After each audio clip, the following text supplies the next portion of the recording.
Hello दोस्तों, आपका एक बार फिर से अतुल सेंटर में स्वागत है। आज की इस वीडियो में मैं एथिल अल्कोहल यानी कि एथेनॉल बताने वाला हूं। तो वेरी इंपॉर्टेंट का सीरीज अगला आपका आ गया है, तीसरा है।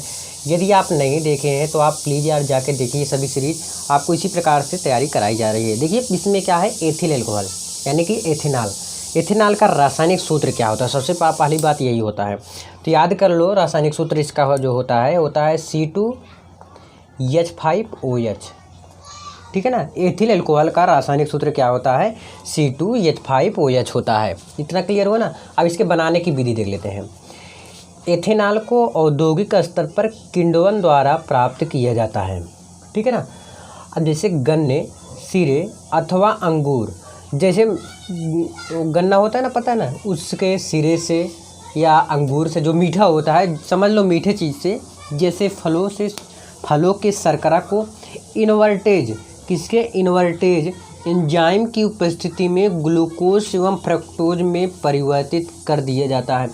जो जैसे गन्ना या सिरा है या अंगूर है, इनको किस रूप में प्रयोग कर दिया जाता है, इन्वर्टेज, या जो है इन्वर्टेज एंजाइम की उपस्थिति, क्या उपस्थित रहना चाहिए, इन्वर्टेज एंजाइम उपस्थित रहना चाहिए।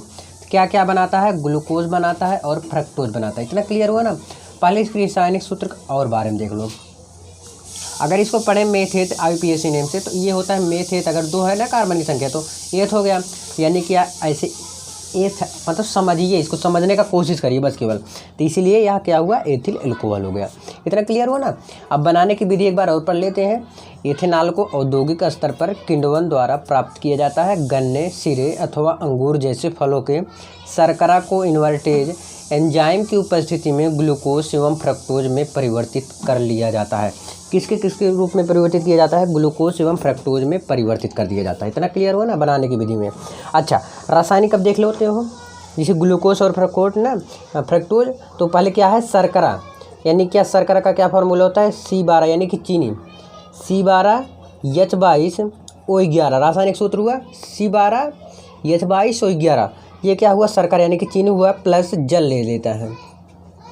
किसकी उपस्थिति में, जल की उपस्थिति में। देखिए क्या है ये, शर्करा और जल किसकी उपस्थिति में कराना है, इन्वर्टेज। देखिए इन्वर्टेज की उपस्थिति में, इन्वर्टेज की उपस्थिति में। तो इन्वर्टेज ये क्या है आपका, लिखते चलो, शर्करा है ये तो पता ही, ये जल है ना, लिखने की क्या ज़रूरत। तो ये जल हो गया। इन्वर्टेज की उपस्थिति में क्या आपका बना रहा है, देखिए ब्लैक पेन से मैं लिख दूं, नहीं रेड पेन से लिख दे रहा हूँ ना। क्या बन रहा है, C6, अलग अलग टूट जाएगा ना, ग्लूकोज और फ्रक्टोज, मतलब दोनों अलग अलग टूट जाएगा। तो C6H12O6 फिर एक भाग में टूट जाएगा, किसमें, C6H12O6 में, अलग अलग टूट गया ना। यानी कि जो शर्करा था, कार्बन की संख्या कितनी है, 12 है। कितनी है, 12 है।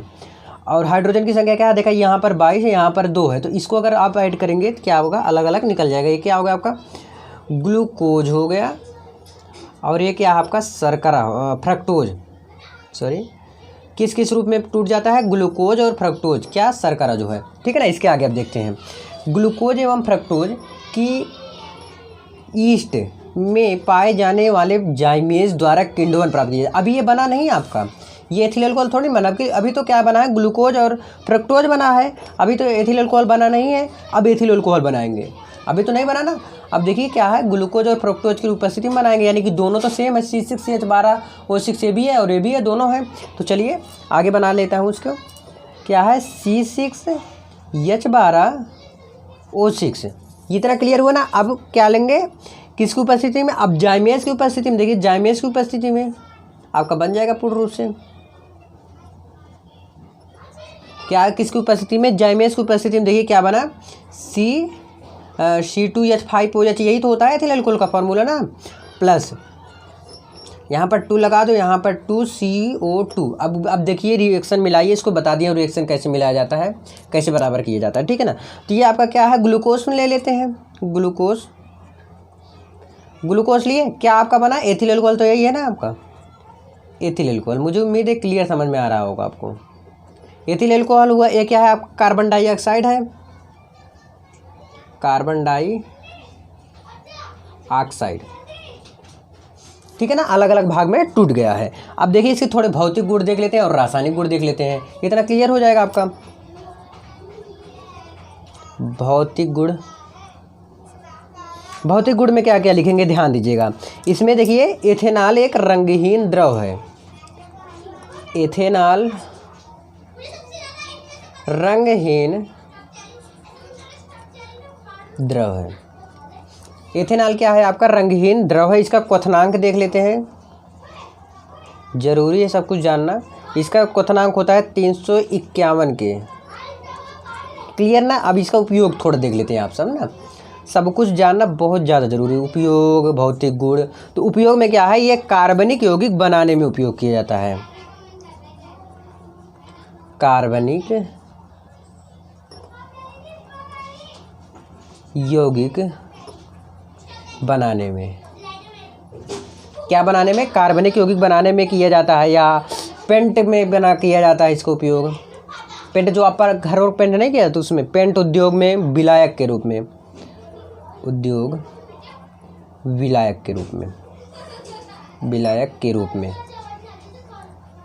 क्लियर हुआ, समझ में आ गया ना। एक बार फिर से देख लेते हैं ये क्या क्या होता है, दो क्रिया में होता है। पहली बार देखिए शर्करा की उपस्थिति है, तो जल ले लेते हैं तो क्या बनाता है आपका, ग्लूकोज और फ्रक्टोज बनाता है। फिर क्या है, ग्लूकोज ले लेते हैं और जाइमेज की उपस्थिति में एथिल एल्कोहल और कार्बन डाइऑक्साइड बनाता है।